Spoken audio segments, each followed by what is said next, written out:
This is The Joe Gaither Show on BamaCentral.com.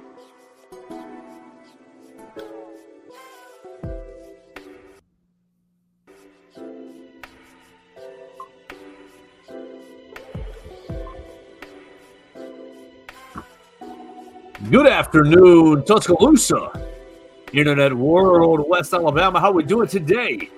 On this Tuesday, this is the Joe Gaither Show on Bama Central and BamaCentral.com. You're checking us out on the Bama Central YouTube channel, watching us on Facebook, Twitter, and YouTube at Joe Gaither6, or you're listening to us on your favorite podcast platform, Apple Podcasts, Spotify, or Amazon, The Joe Gaither Show on Bama Central. We appreciate everybody who subscribed, rated, listened to the show on their favorite podcast platform. What are we going to do today? It's not like there's a big football game this weekend. Let's kick off the week. We enjoyed our bye week. We got you all the way through the bye week and lots of fun football on Saturday. But it's time to kick off a huge week, and we're going to bring you shows all 4 days of the week as we lead into Saturday's contest. Number 2, Georgia against number 4, Alabama, right there on Saban Field at Bryant-Denny Stadium, 6:30. And so we may as well make that the focus of our show and of our week. And we'll be joined by our friend Will Miller. You follow him at Real WB Miller on the Twitter machine as we talk about several topics getting the week started up. But before we do bring in Will Miller, we need to tell you about our friend Derek Daniel at State Farm. Derek Daniel right here in Northport, Alabama. You can call him at 205-758-3391 for all of your insurance needs. Home, life, auto insurance, renter's insurance, whatever you need on an insurance front, you can call Derek Daniel at 205-758-3391. He's got a great team. Red, Reese, and Victoria, they'll be happy to get you on the phone, get you a very quick quote, or walk you through any insurance questions that you have. If you want to visit them in person, you can do that at 4604 Highway 69 North, Northport, Alabama, 35473, or visit him online at www.agentderekdaniel.com. That's Derek, D-E-R-E-K, Daniel.com. We appreciate Derek Daniel for sponsoring the program. Like a good neighbor, Derek Daniel and State Farm is there. So let's have a lot of fun. Let's talk about the Georgia Bulldogs. Let's talk about the Georgia Bulldogs coming into Tuscaloosa with my friend Will Miller. Will, have you enjoyed the Alabama preseason and the bye week? How are you doing, sir? You ready for some real football? Man, feeling good. Bye week came and went, it feels like, for both teams. One of the most anticipated matchups in pretty much half a decade is now upon us. A lot of anticipation for a lot of years is building up to this moment coming up in just a matter of days. So much to be excited about, so much to look forward to, no matter which side of the aisle that you're on. And I think it's going to be a great game. Really looking forward to it. And that's kind of where, my focus is. Even though I have a lot of school stuff going on, I'm looking ahead to this game. And that's what I'm excited about this week. Will is a senior at the University of Alabama. He's also writing for us right here at Alabama Crimson Tide on SI, part of the Bama Central team. So we appreciate you cutting out some of your time, Will. Will help me because I've got two minds battling against each other, as I often do. Two thoughts battling against each other, as they very often do in my life. My one thought is, oh my gosh, I love football. I can't wait for this game. Two of the best football teams in the country, Alabama, Georgia, right here in my backyard. It'll be 2 miles away from where I am. The hoopla is going to be out the wazoo. And so you look at it on paper, the excitement couldn't be any higher. But then the contrarian in me, the devil's advocate that always lives in me, the whataboutism that always kind of, sits in me, says, Joe, this game doesn't matter. It doesn't matter. I think, oh, shush. It doesn't matter. Oh, shush. Oh, Alabama, Georgia, they're still going to be in the playoff. It doesn't matter. Alabama, Georgia, they both could be in the SEC championship game. It doesn't matter. Shush. How do we balance these? Who wins? Are we excited about a high-level football game, seeing Carson Beck, seeing Jalen Milroe, two of the best quarterbacks in college football, go head-to-head, seeing Kirby Smart right here in my backyard? I mean, it couldn't be any better. The weather looks like it's breaking your way. It's ESPN College Game Day. How do you balance the two with you've got a great football game on Saturday and, in the grand scheme of things, it may not matter?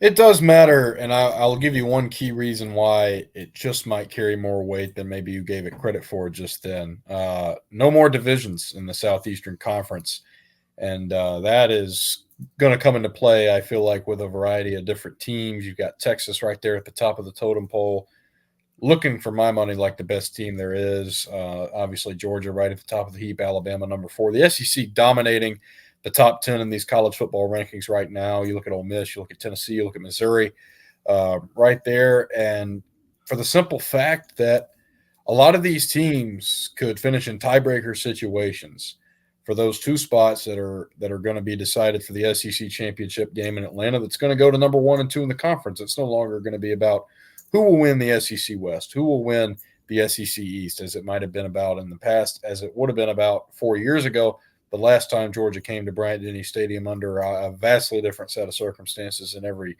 quantifiable fashion. But you look at teams like Ole Miss, for example. Ole Miss and Alabama are not playing this year.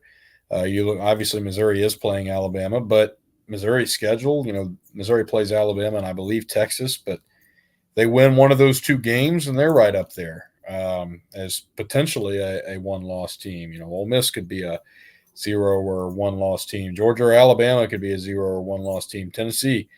You look at all of those potential scenarios where you're starting to talk about literally potential coin flips for who will go to Atlanta and who will have the opportunity, therefore, to clinch that bid to the college football playoff as a Power 4 conference champion. Who's not going to be sitting on pins and needles? Who is not going to have the opportunity to be left out?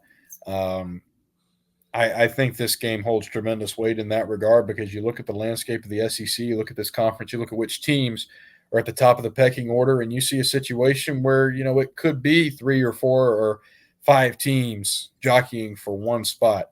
How do you put yourself in an advantageous position? Well, it's easy. You beat the teams that are also in that huddle, so to speak. You put yourself in that favorable position. That's what the winner this weekend has a chance to do, in addition to the bragging rights, in addition to this burgeoning rivalry that's been marinating for, 6-7 years now at this point. That's where we are in this Alabama-Georgia football saga. And that carries its own importance separately from playoff discussion, separately from the standings. But there is so much impact and ripple effect, et cetera, that this game can have. Well, I think you're right in a lot of ways, impact and ripple effect. But I see the schedule ahead, and I know that if Georgia wins out or if Alabama wins out, that either or both teams will be in the college football playoff. It'll just be a matter of seeding at that point. And then your point to the SEC championship game is well taken. I wonder how valuable it is to win an SEC title at this point. Is it more valuable? Well, you get the automatic bid. The 1 seed, right? Yeah. Is it more valuable to have the 1 seed or the 5, 6, 7, where you're hosting a first-round playoff game, but you get a week off in December after probably? I mean, November is not going to be a joke for Alabama. You're going to want some time off. Would you rather have the time off after a grueling SEC championship game because you won and you got the bye, or maybe because you're out of the SEC championship game and you're playing as the 5, 6, 7 seed? I think that you want to do whatever you can do to ensure that you're not left out. That much remains the same regardless of the format. And you talk about, obviously, a lot of semantic differences. For example, the BCS, that was mostly done on a computer. And the human element is new to the college football playoff era. But whether you're trying to be one of 4 teams, whether you're trying to be one of 12 teams, you want to make sure that you're in on Selection Sunday to the extent possible. By being in the SEC championship, not only winning the game, being in it, you might effectively guarantee yourself a chance to do that. I mean, who will drop maybe the second, third, fourth ranked team in the country that's 11-1 going into the SEC championship game out of the top 12 after a hard fought battle in such a game, even if they didn't win, even if they didn't get that automatic slot as a conference champion? Are they going to get bumped down, 8 to 10 spots, lose that playoff bid? No, not likely. So just being in the game could be putting yourself in that position. You're where your spot is nailed down in the college football playoff. I think that's everything. That importance is absolutely paramount. And I think that you look at the past situation, this is unlike anything that we've seen before. I think back to past seasons where this format could have been applied and, so much would have been different. But if you look at last year's game, for example, I mean, had the winner been different, had Georgia won, there's a possibility Alabama could have been bumped off entering that game ranked 8th. But all else held equal, both those teams would have been in the 12-team playoff. Both those teams would have kept going, and a big part of that would have been, now obviously Georgia had the winning streak. Georgia had everything going for them, but a big part of that would have been they made it to the game. They brought themselves to the dance. They had that opportunity to compete for the conference title at already a high position in the rankings. And, Georgia being undefeated, Alabama having one loss, the win-loss record in a 12-team format, that's your friend if you make it to December, early December, with only one loss. All right, we're going to keep it going on this theme, Will, of how much does it mean or what does it mean. We got 2 more topics that I'm going to throw at you, 2 more scenarios or situations. 2 weeks ago, Georgia is up in Lexington, and they are not playing well. 13-12 victors on the road in Lexington. They're held to, total yards? 262 total yards, held to 102 yards rushing. They were 5 of 13 on third down. Now, they didn't turn the football over, Georgia, but they were able to win 13-12, scoring the go-ahead score, basically the winning touchdown in the fourth quarter, the game's only touchdown in the fourth quarter. Carson Beck, only 15 of 24, 160 yards. Does it mean anything? A bad performance in Lexington? Is there anything that you can take from this game, then apply it to this coming week's game in Tuscaloosa? I really don't know. I thought Kentucky played point blank at a higher level than I would have expected, especially after the week before they got absolutely smacked by South Carolina at that same Kroger Field. That was an utterly awful game in every respect. I wonder what it means because, South Carolina, I don't think is that good. No, and I don't know. Did Georgia maybe play down a little bit? Sure. And I think that almost every team can be guilty of that at certain points in the season. I wouldn't have been intimidated by Kentucky if I was Eastern Kentucky, who played Kentucky somewhat close last year. I wouldn't have been intimidated by the Kentucky that came out and let South Carolina have their way with them. I can understand why maybe Georgia wasn't focusing as much on that team as they might be this upcoming game on Saturday. But I blame Mark Stoops' over-conservative play calling for Kentucky losing that ball game. Sure. Absolutely. Georgia was lucky to escape. Georgia escaped because Kentucky jumped on their sword from a coaching standpoint. And in that sense, yeah, there's real alarm bells there and that's coaching. If you can't get your guys up to play those games, it's an SEC game. It matters. If Kentucky had won that game, they'd be ranked and right back in the thick of things. And I don't know what the rest of Kentucky's schedule looks like off the top of my head, but like I've stated, and even 2 losses doesn't kill you. Kentucky would have been 2-1. Like I said, in the rankings, they're right in it if they win that game, and all of a sudden Georgia's the one on life support. And that's another side of the coin that you've presented, Joe, in this 12-team playoff era, where you're talking about potentially a fatal blow had Georgia lost that game. I think Georgia obviously is the better all-around team. Clearly better coached was Georgia. And ultimately it won out. But again, I think Kentucky's decisions cost them that game. And if I'm Georgia, I'm very, very concerned by that because you're coming into an atmosphere at Alabama that is going to take the fight to you.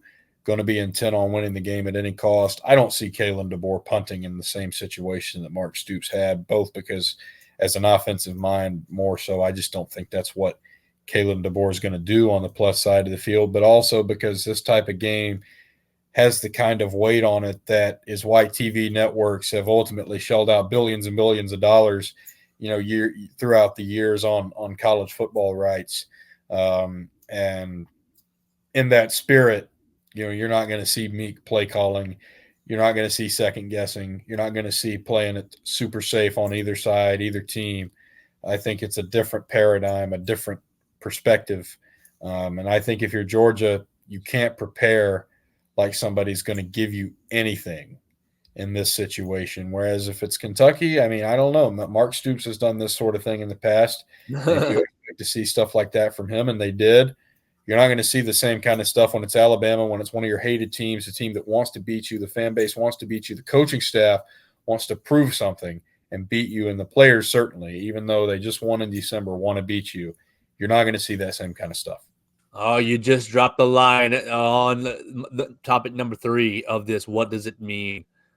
You said they won in December. Exactly. 9 months ago, Alabama beats Georgia 27-24 in Mercedes-Benz Stadium. You and I are sitting right next to each other as the game unfolds. Same quarterbacks, lots of the same faces on the field. Yeah, some turnover, and definitely turnover on the Alabama sideline.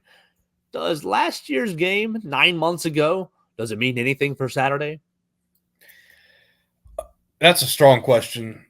I think you have to put it in the rearview mirror one way or another, either side. Now, if you're Georgia, it's one of the few things that you have that you can legitimately use as fuel. Kirby likes to go on his little locker room rants about how, everybody doubts you, everybody doesn't believe in you, this, that, and the other. None of it's true, but part of the coaching is you've got to get your players cleaner.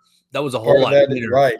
Yeah, I don't think our boss Chris Wall, shout out to Chris, would love it if we gave a word for word reenactment of such a speech. But bleep, right, no, exactly. Georgia, bleep, Alabama, bleep. Part of the coaching, got to get your guys fired up, and Kirby does a good job of that. But if you're Georgia, that is some bulletin board material. They stopped your streak. This Alabama team that everybody said, they're not like Alabama teams in the past. Bleep, take this up, bleep, play harder, bleep. They don't pack the same punch. They got quarterback issues. They got issues, this, that, and the other, and they go and win right in your backyard, knock you out of the playoff. Look you in the face, bleep, just bring them the fight, bleep, come on, dogs. And this is the opportunity that you have to give some bulletin board material to actually light some of that fire under their backsides with legitimate material. Hey, they beat you. They cost you the chance to three-peat.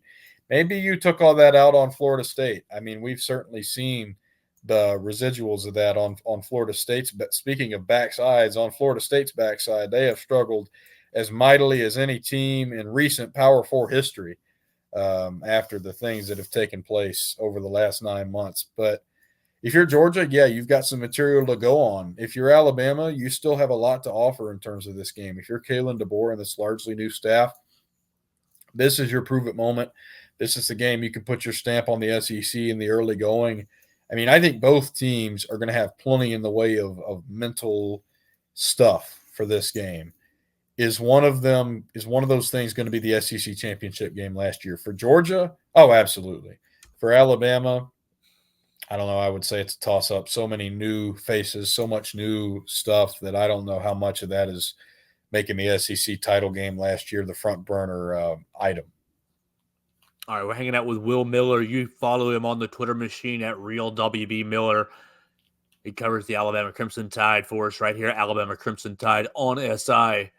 Will, let's go into the game real quick. Look at one little matchup. Everybody, they say it's a matchup, but they'll never be on the field at the same time. They're not playing against one another, per se. Jalen Milroe, Carson Beck. You had Carson Beck and Quinn Ewers going back and forth for SEC quarterback, first-team quarterback, preseason quarterback. Jalen Milroe coming in at third in that list.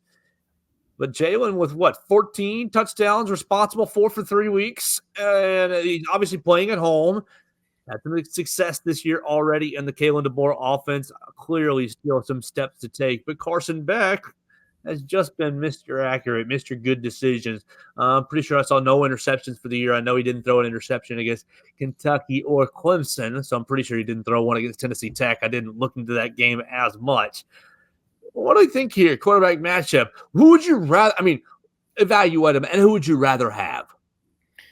It depends on obviously the scheme, and I know maybe that's a political answer, but both guys work well in their respective systems. I don't understand why people are so concerned about this Alabama offense. They haven't gotten it perfect.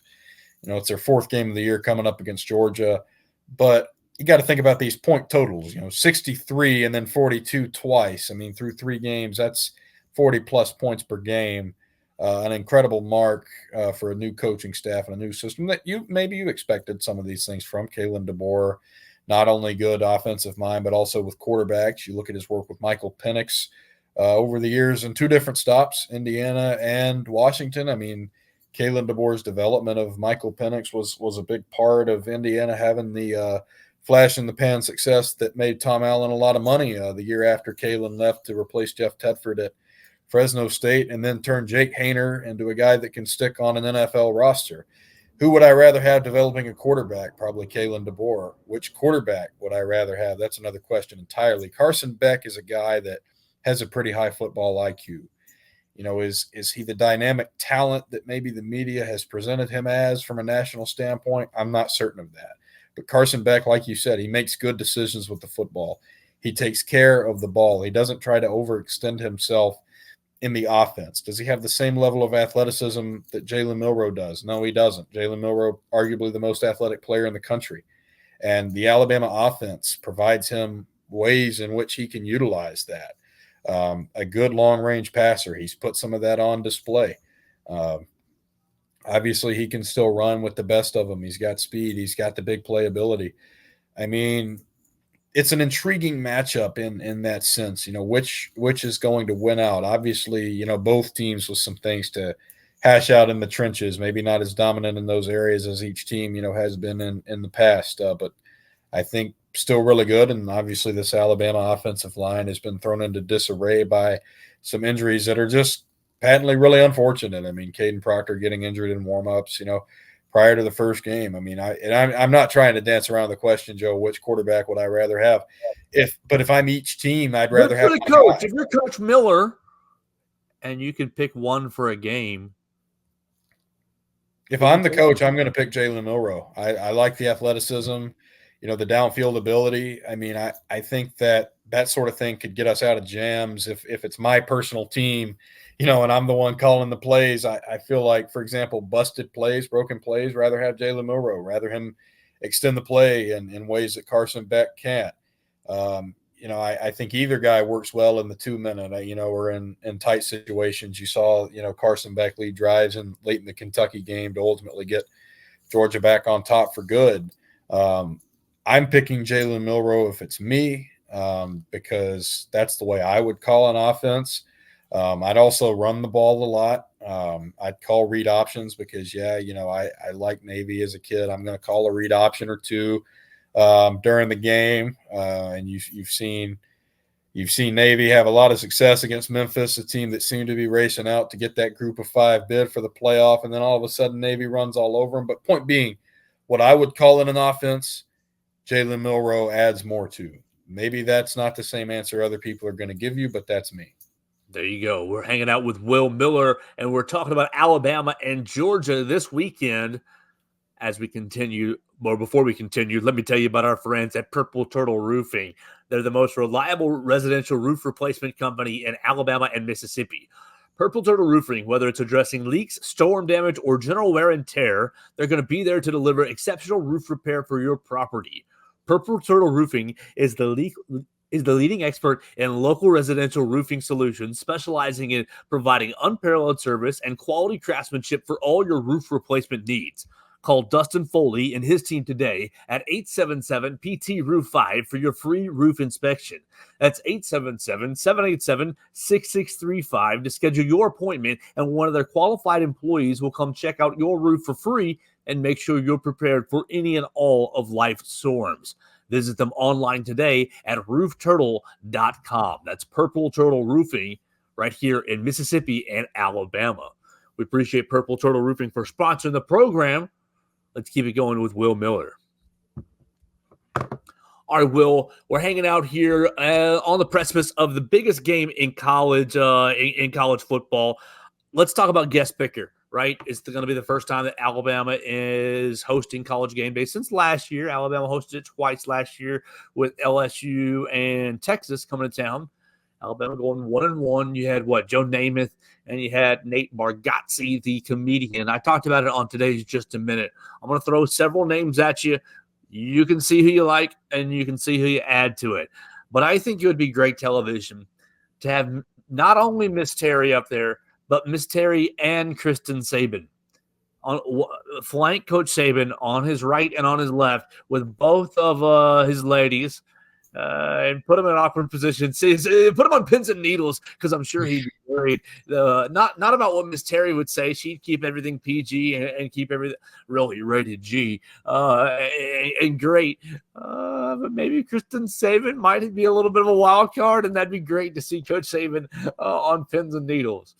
I wrote down. Oh yeah, go ahead. Well, I'll tell you this, Joe. Twitter, all the way up with that combination on College Game Day.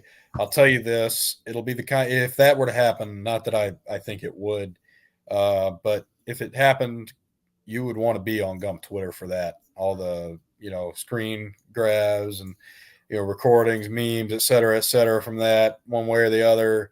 I think it's a place you'd want to be. It'd be a build of its own to the game itself as well. Appointment television for Gump Twitter. Do you think Coach Saban would know what to do if Channing Tatum came out in his Magic Mike or Magic Mike 2 attire? Channing Tatum, pretty sure he's a Birmingham native. I know he's an Alabama fan. And I know that he's been whispered about as the guest picker. Or he could be 21 Jump Street and place, the silly overgrown high school student.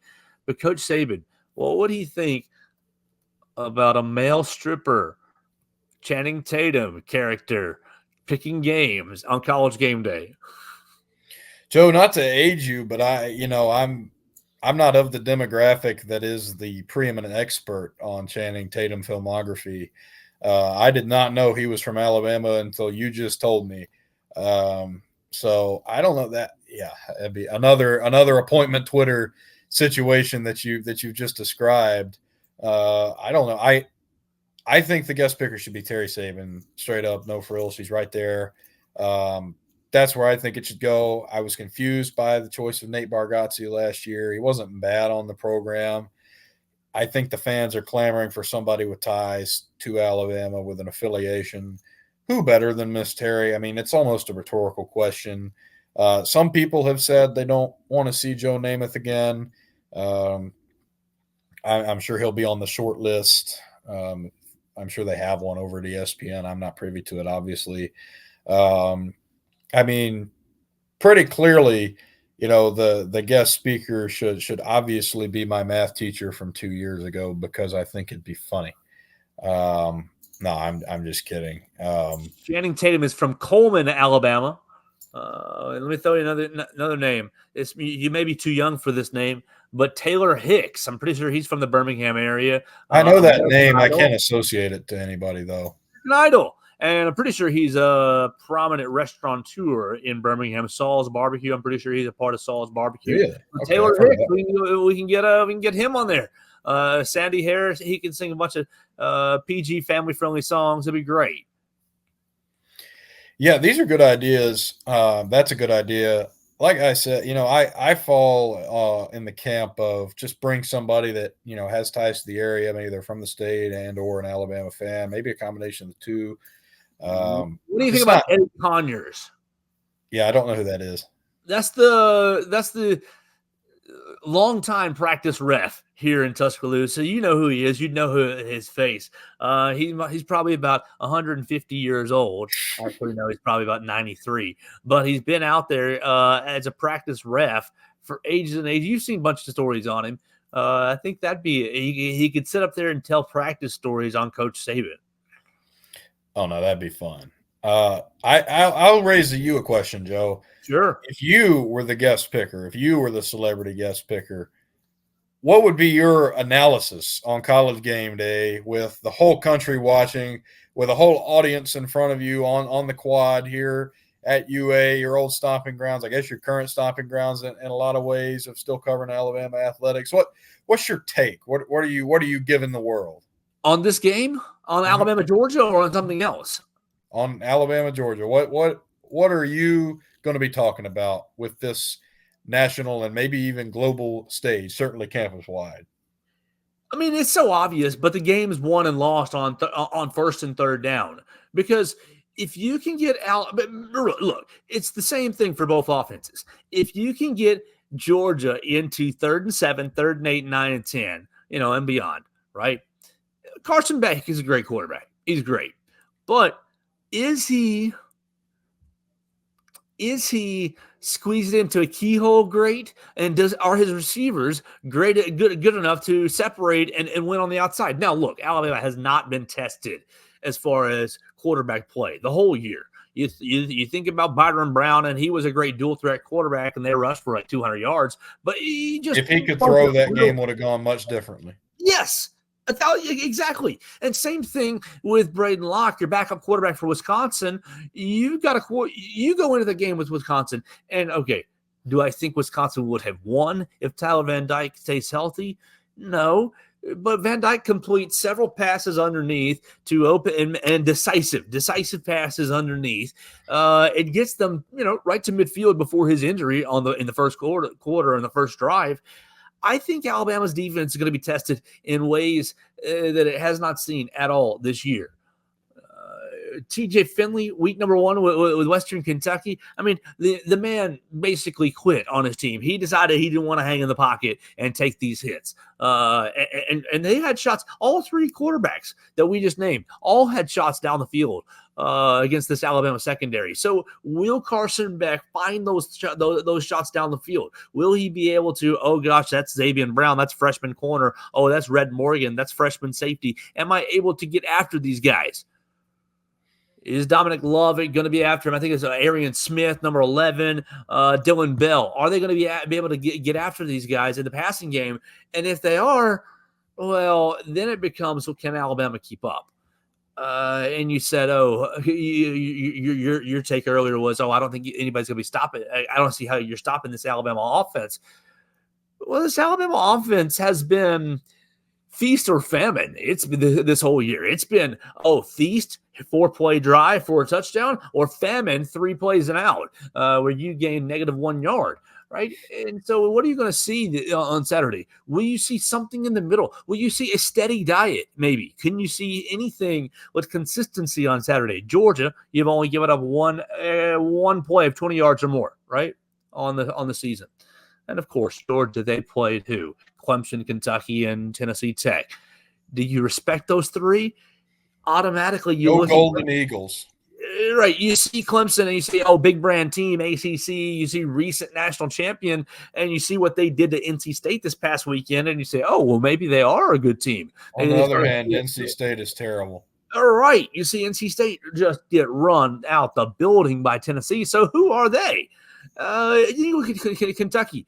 Kentucky just basically bully balls with Georgia and should have won the game. Honestly, if I were the Kentucky fan, I would be so irate at Mark Stoops after what he said last year, saying, you guys didn't pay, y'all, if you want, look, they got killed by Georgia last year, and he goes to the media and talks about NIL and funds and donate this and donate that. Well, he did, and that started a spat with Calipari too, if I remember right. Exactly, and the dominoes have continued, and then you get to 4th and 6 at just in the plus territory. It wasn't a guarantee by any means, but it was definitely a risk. But you got to go for it. I would have sooner kicked a 63-yard field goal than punted, and maybe that's stupid. But also, my guys hit 4 field goals that game, and, he's warming up over there on the sideline with his kicking net, which I've never really understood that. The net's not going to tell you your trajectory or anything like that. But just to get it warm. Just to keep point being, I would rather take the risk. And if we succeed, again, like I stated, we're right in it. Live, You're live, right in it. live or die with the risk, with You going are for it. in the picture. If you win, if you lose, not a whole lot changes. But in this specific case, you lost and you left cards on the table. You left money on the table, so to speak. And that is the burning question at hand for this game between Georgia and Kentucky. You let Georgia off the hook? Right. And so for Alabama's offense, you've been able to find explosive plays against Wisconsin, South Florida, and Western Kentucky because Nick Sheridan has set you up for some really successful plays, and he has, but also in part because you just got better athletes than those three teams. What do you have against Georgia? Will Nick Sheridan be able to scheme some of these? Because Nick Sheridan, you think back to Ryan Williams, his first touchdown pass, 85-yarder, and even the first touchdown pass against Wisconsin. Those were plays dialed up by the offensive coordinator.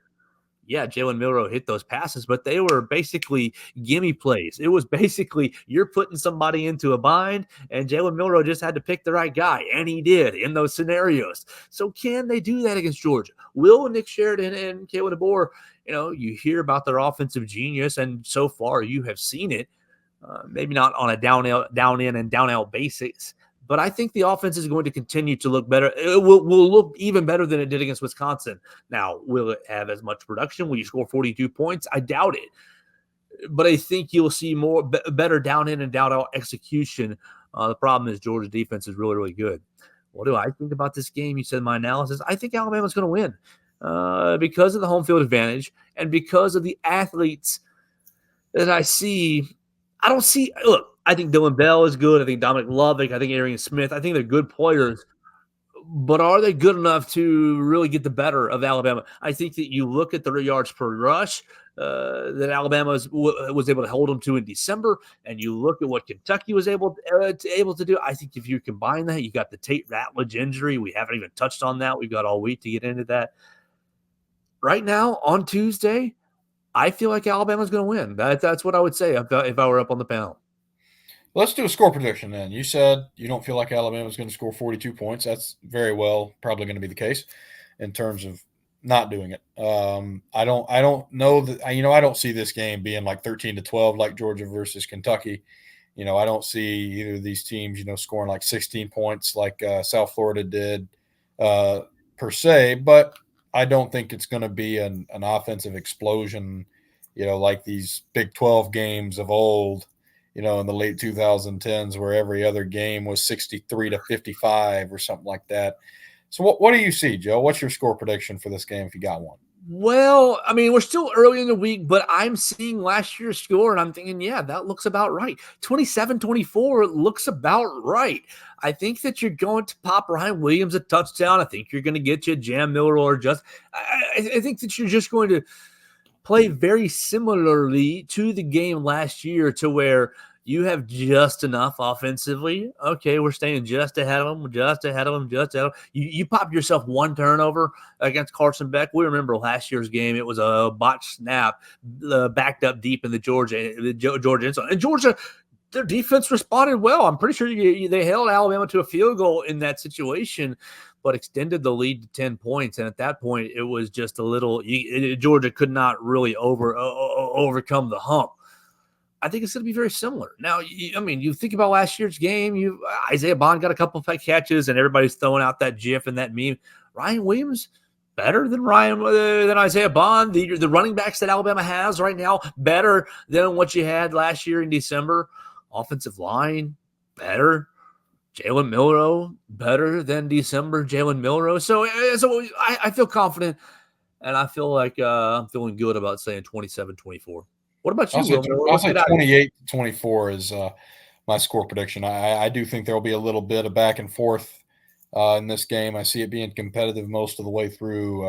Obviously, one possession final score obviously really implies that. But I don't know if either fan base is going to have a lot of room to breathe. I think they're going to take it to one another. You're going to see the passion, the intensity. But I also think you're going to see really good quarterback play. We've talked about that matchup. If each team minimizes turnovers, I don't see either side running away with it. I see a fairly even matchup with obviously really good teams on both sides. Home field advantage counts for something. And this is going to be a big atmosphere, even more so, I think, because the last time this game happened, it just wasn't the same kind of experience with COVID and everything. I think you're going to have a lot of people with that pent up over 4 years because, if you think the college football world forgets anything, particularly in the SEC, I have some beachfront property in Iowa to sell you. But that's what I think you're going to see out of this game, down to the wire. Everything you'd want to see, as an objective observer from a game of this magnitude. He's Will Miller. You're following him at Real WB Miller on the Twitter machine. He's covering all things Alabama Crimson Tide for us right here at Alabama Crimson Tide on SI. Will, I'll see you on Saturday, my man. Yes, sir. I'm looking forward to this weekend. I just know this week is going to crawl towards Saturday afternoon as we anticipate this game. Man, looking forward to seeing you. Looking forward to covering this game. Absolutely. He's Will Miller. Go give him a follow, and we'll catch up with him on Saturday. So what we're going to do tomorrow, you might enjoy it or you might hate it. Tomorrow, I'm welcoming on my father, who is a 1983, 84 University of Georgia graduate and longtime Georgia Bulldog. And we're going to talk about that game, the last time that Alabama hosted Georgia with a full stadium. 2007, my father and my mother were in the stadium, Bryant-Denny Stadium, cheering for the Georgia Bulldogs. I was back home in Chattanooga, cheering for the Georgia Bulldogs. And Matthew Stafford throws a touchdown pass in the end zone into overtime. So we're going to hear from my dad tomorrow. I want to hear his perspective on the game. Maybe have a moment to tell an embarrassing story about me cheering for Georgia as an adolescent. And just get ready for Saturday because I think it's going to be a lot of fun. So that's going to be on tap for tomorrow. We'll hear from Jeff Gaither on the program tomorrow and get more perspective on this Alabama-Georgia matchup. Thanks to everybody for watching us on the Bama Central YouTube channel today. Thanks for everybody for subscribing to that channel. We are over 5,000 subscribers now, so I appreciate that. Appreciate everybody who's checking us out at Joe Gaither 6 on your favorite social media machine and checking us out on Spotify, Apple Podcasts, and on Amazon, your favorite podcast platform, The Joe Gaither Show on Bama Central and BamaCentral.com.